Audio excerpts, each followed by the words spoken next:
En flânant du côté de Montparnasse, il se peut que vous soyez surpris par la vision d'ouvre-bouteilles virevoltant dans une vitrine de la rue de l'Ambre.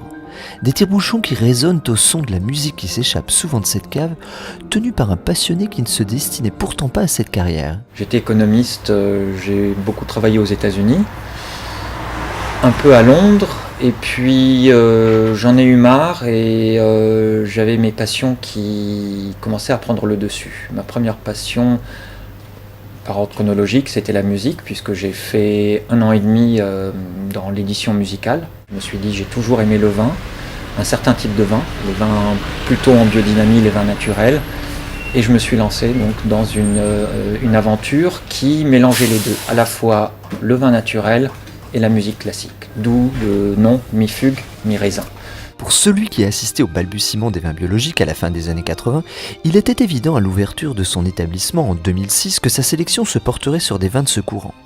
Des vins à qui il reconnaît beaucoup plus que des singularités. Plus de liberté, plus de surprise, les vins surprennent. En fait, on se rend compte que les vins, je n'aime pas dire les vins naturels, mais plutôt les vins en biodynamie et les vins qui sont faits dans un esprit, disons, le plus naturel possible, sont un peu comme des personnes, comme des caractères de personnes.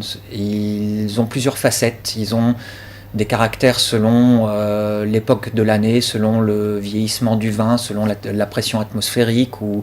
Donc un même vin ne goûtera jamais de la même façon. Et je trouve que c'est ce qui est fascinant dans le monde des vins dits vivants. S'il est une région qui représente cette famille de vins, c'est bien le Jura, un vignoble largement plébiscité chez Mi-Fugue Mi-Raisin. Actuellement, je dirais qu'on a une quinzaine de vignerons et certainement une quarantaine ou une cinquantaine de références. Ma passion pour le Jura vient du fait que j'aime énormément les vins blancs, les rouges aussi, mais j'ai une sensibilité particulière pour des vins blancs et des vins blancs,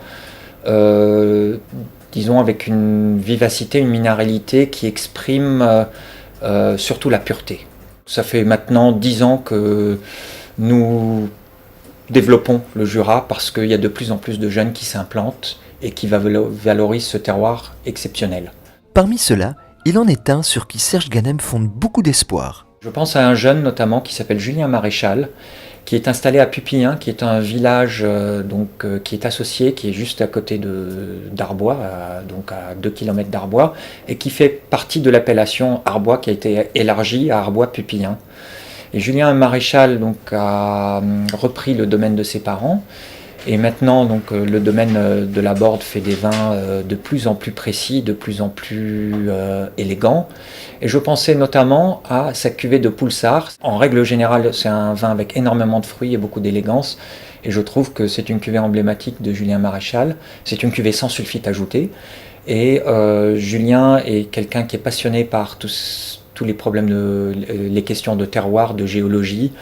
Et il fait un travail incroyable et il fait partie, à mon avis, des futurs grands vignerons du Jura de demain. Au-delà de la rue de l'Ambre, c'est sur le web que l'actualité de la cave se décline.